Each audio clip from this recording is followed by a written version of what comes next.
Mummy कैसे हो?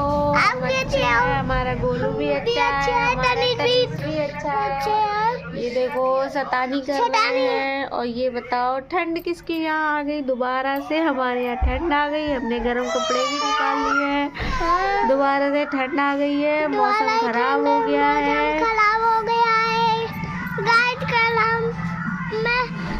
आज छुट्टी है।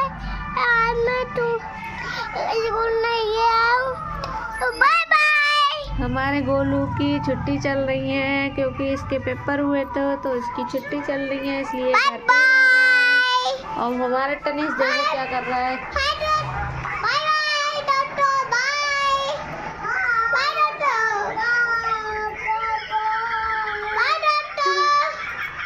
बाय बाय कर रहा है। तनीष और हमारे गोलू के लिए लाइक करना, सब्सक्राइब करना। मिलते हैं नेक्स्ट ब्लॉग में। Bye bye.